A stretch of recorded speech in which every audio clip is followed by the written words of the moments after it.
I couldn't stand the thought of being stuck with a woman who had a huge pregnant belly, making me raise the child alone. His eyes showed disgust, and a big smile appeared on his face, knowing this day would come. Even though I saw it coming, I quickly went to my room and came back with a document. I handed the divorce papers to Paul. His face twisted in shock. "What the hell? What's this all of a sudden?" he yelled. "Well, it was your idea. Now sign it quickly." "I'll submit it tomorrow," I said firmly. His face turned red with anger as my words hit him hard. "Watch closely. I'll make you regret how you've treated and looked down on me all this time," I declared. "My name is Lisa. I'm a 28-year-old housewife. Until 3 years ago, I worked for a mobile company. I met Paul Walter, my boss, when I was 25. We quickly fell in love and got married. Paul, 4 years older than me, was very reliable, especially when teaching me the job as a newcomer who didn't know much. I was very grateful for Paul's clear instructions. We became friends and often went out to dinner.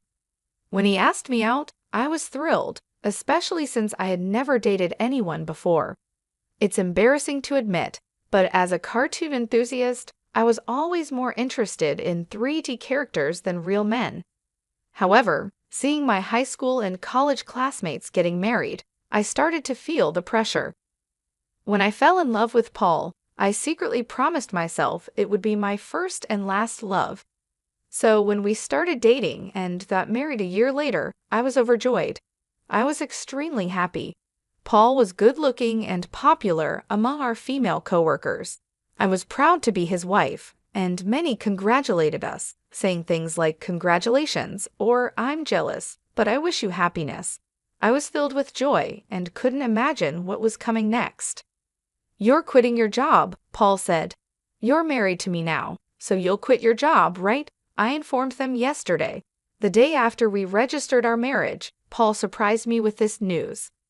"I've always wanted my wife to focus only on household matters. Don't worry, I can support both of us with my income," he added. "But this is so sudden. You never mentioned this before," I replied, shocked. Paul had never talked about me quitting my job before our marriage. I had taken my current job based on my father's recommendation, and leaving without notice wouldn't be right. I wanted to explain this, but Paul's eyes silently warned me not to argue. Instinctively, I kept quiet. "I should have told you, but it's done. Starting tomorrow, you don't need to go to work. I'll handle the handover," Paul declared. The news about starting tomorrow was so abrupt it made me feel dizzy. However, Paul's words were firm. Since he had been my boss, I couldn't oppose him. Even though I had to leave my job without a proper goodbye, I was determined to make our marriage work. Paul had entrusted me with household duties, and I wanted to meet his expectations. I worked hard at household chores, preparing meals and focusing on Paul's favorites. Although Paul ate without commenting on the taste, I longed for a word of appreciation. After quitting my job, I was no longer recognized by anyone. One day, Paul asked, "Is my jacket clean? I have an important meeting tomorrow." "Yes, of course," I replied, seeing his domineering side with some old-fashioned views. I reminded myself how lucky I was to have married him and tried to meet his expectations. With no personal income, living normally meant relying on Paul. Our relationship often felt more like that of an employer and housemaid than a husband and wife. Our married life was generally smooth until one day when I fell ill and couldn't get out of bed. I felt very tired and weak. I thought I would catch up on housework the next day. Paul entered the bedroom and angrily asked, "What are you doing? Get up and make some food," as he kicked the blanket off me. "I'm sorry, I'm feeling unwell. Can you manage something for yourself today?" I explained, hoping for understanding. Instead of nodding or comforting me, Paul frowned and said, "You don't work, yet you're lying down just because you feel a bit sick? Pathetic. Get up," and kicked me again. In disbelief, I got up from the bed. I never thought he would demand housework from his sick wife. I had never imagined he would be like this before we married. Maybe it was my fault for not seeing it, but it was too much. I found myself doing chores while tears streamed down my face. Several days passed, and my health showed no signs of improvement. Then I realized I had missed my period. Panicking, I rushed to the drugstore to buy a pregnancy test. When I tried it, the result was positive. Overjoyed, tears flowed naturally, and I decided to share the news with Paul when he returned from work, lifting my spirits instantly. The day Paul came home after midnight was the day I chose to share the news. However, when he entered, the smell of alcohol made me nauseous. His face was flushed, and he staggered as he walked. It was surprising how much he had drunk, especially without notifying me. Even though I had prepared dinner, I wanted to share the news of my pregnancy with Paul quickly. My excited emotions surged, and I told my intoxicated husband, "I haven't been to the doctor yet, so it's not confirmed," I began eagerly. However, Paul's face darkened as he responded, "A child? What have you done?" His tone was harsh and unlike anything I'd ever heard before. "I don't want a child." "Damn, this is the worst. If you're going to have it, raise it yourself," he said. His harsh words shocked me. He rudely stripped off his clothes and headed to the bathroom. It was unbelievable. I couldn't understand why he would make such irresponsible comments about our baby instead of being happy. The happiness I had felt moments ago was immediately replaced with deep sorrow. Why would he say such things? He had never mentioned not wanting children before. We hadn't even been using contraception, so I naturally thought we both wanted children.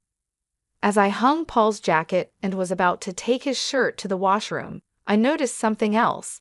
A piece of paper had emerged from the pocket of his dress shirt.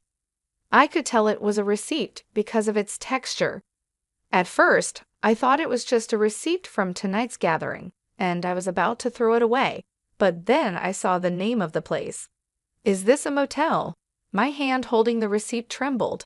It was indeed a motel. The shock of this discovery weighed heavily on my heart. Why doesn't Paul love me? Isn't marriage supposed to be between two people who love each other? We've only been married for just over a year. How could this be?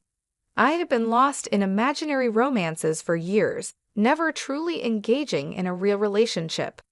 I couldn't accept this harsh reality immediately. However, the idea of Paul cheating began to make sense, and many pieces fell into place. Had Paul been using me from the very beginning of our marriage? Was he genuinely in love with the person he was cheating with while I was just a convenient servant? All these doubts swirled in my mind. Was that why he reacted so harshly when he learned of my pregnancy? As I grappled with these thoughts, nausea set in, and I became convinced something was wrong.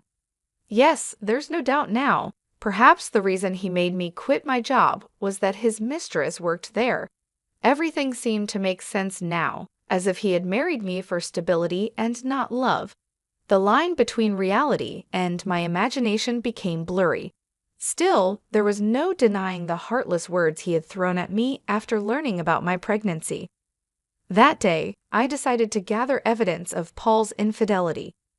From then on, his cold behavior towards me was undeniable. It was as if he couldn't forgive me for becoming pregnant. Despite knowing that I was suffering from morning sickness, he would deliberately eat smelly foods near me and nitpick my housework, forcing me to redo tasks.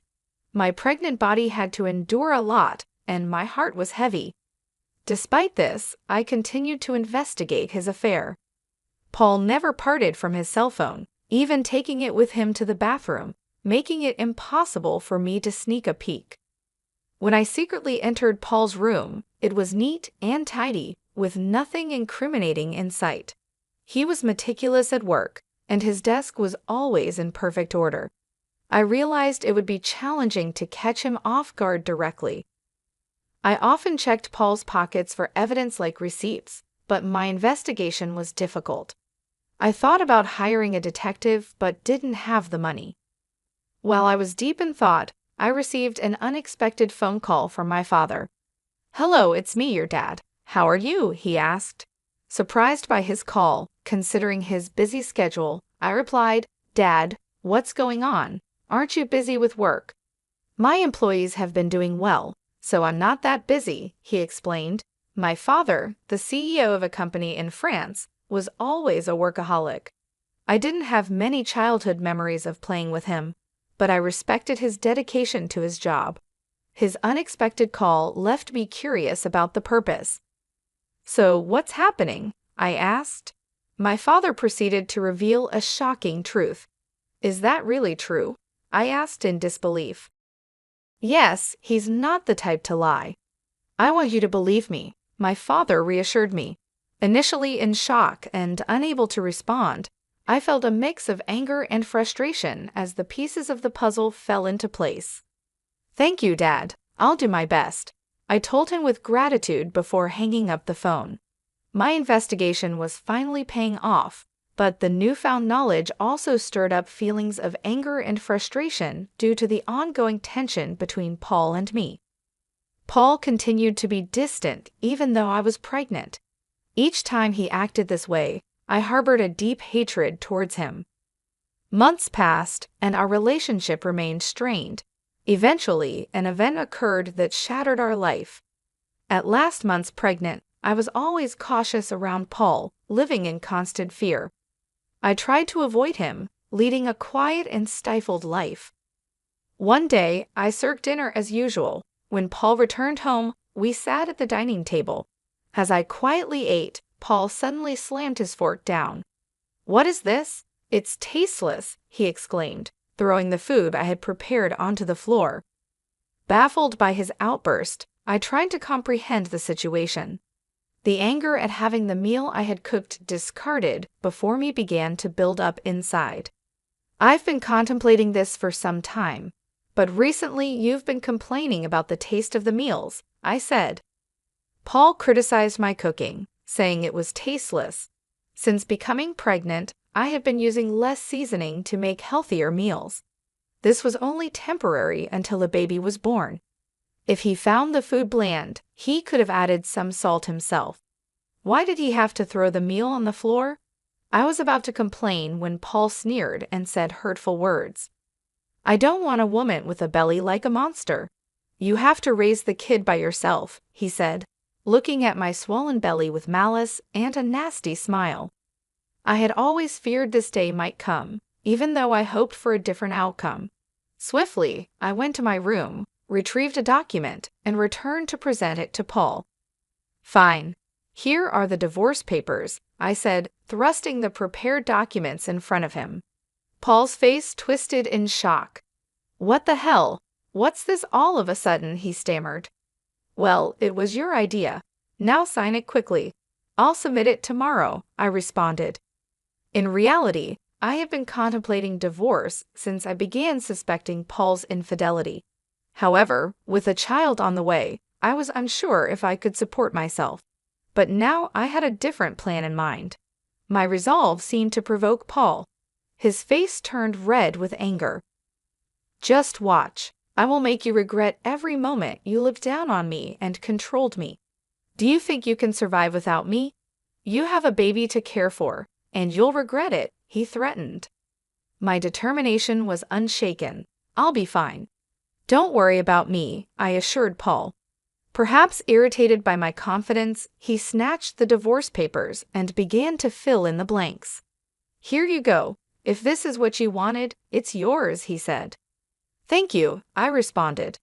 Paul probably didn't think I would actually submit the divorce papers, as he handed them over without a fuss.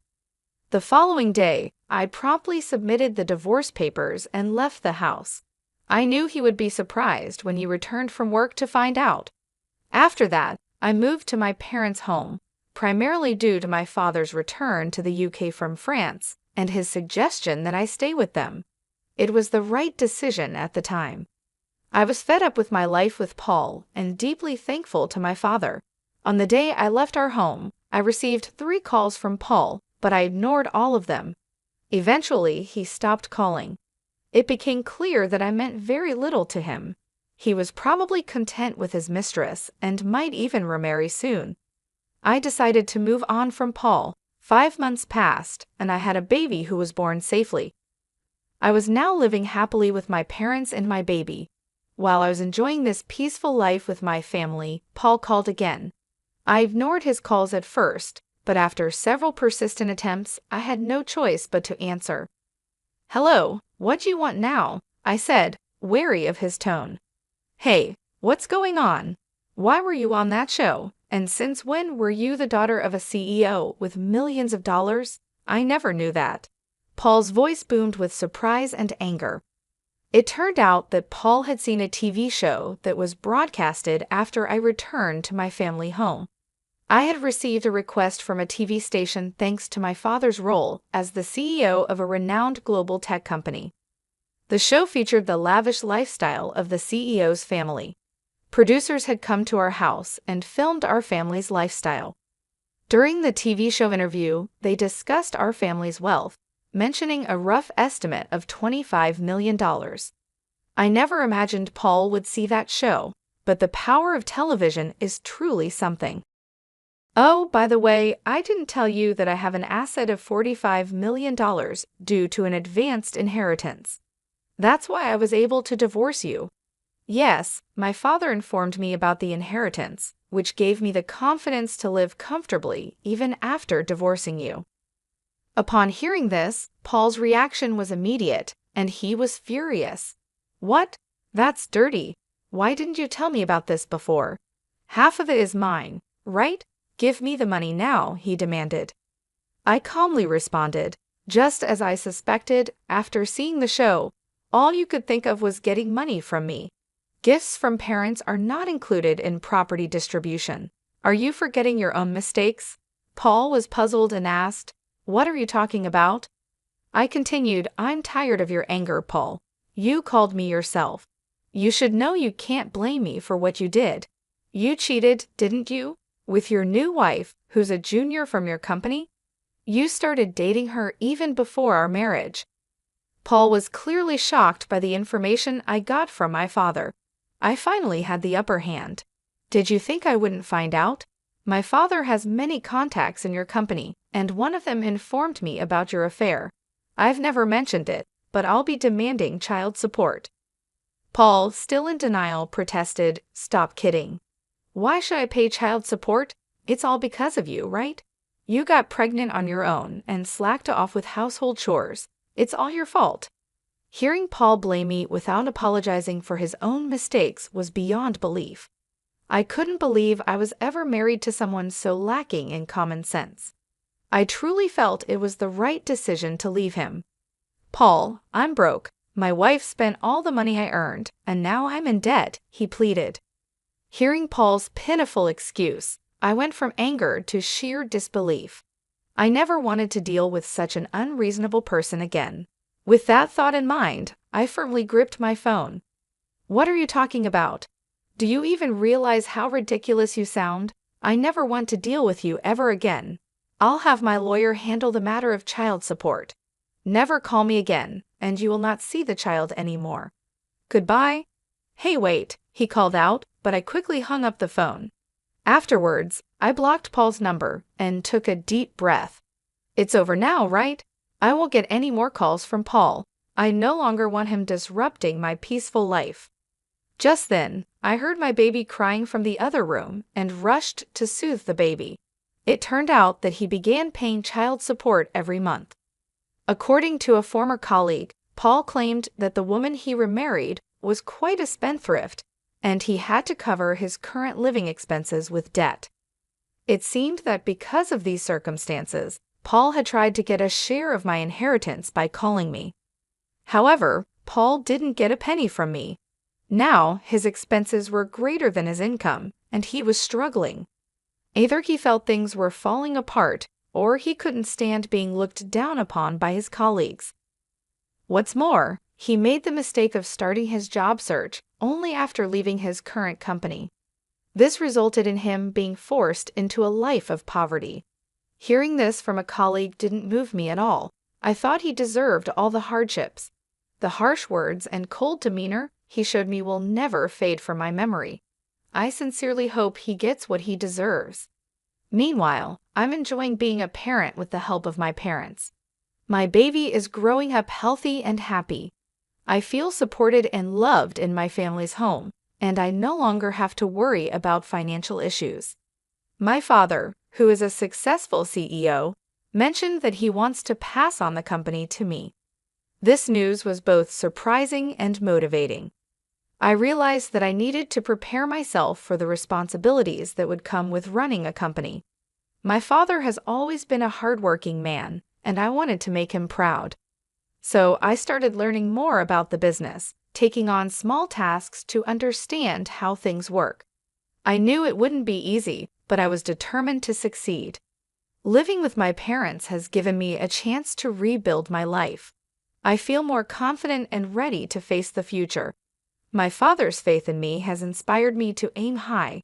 He believes in my abilities, and that belief has become a source of strength for me. Every day, I work on balancing my role as a mother and my preparations to take over the company. It's challenging, but I find joy in every moment. My baby's laughter and my parents' support keep me going. I am grateful for this second chance at life, away from the toxic relationship with Paul. I often reflect on my past with Paul. His betrayal and cruelty hurt deeply, but they also taught me valuable lessons about strength and self-worth. I have grown from that experience and emerged stronger. I am now focused on building a bright future for myself and my child. The pain of the past is slowly fading, replaced by the hope and excitement of what lies ahead. I am determined to create a happy and stable life for my child. With my family by my side, I know I can achieve anything I set my mind to. Looking back, I see that leaving Paul was the best decision I ever made. It allowed me to find myself again and to discover my true potential. I am no longer the scared, uncertain person I once was. I am a strong, capable woman ready to take on the world. In the end, I hope Paul realizes the consequences of his actions. As for me, I will continue to move forward, embracing the opportunities that come my way and making the most of every day. I am ready for whatever the future holds, confident in my ability to overcome any challenge.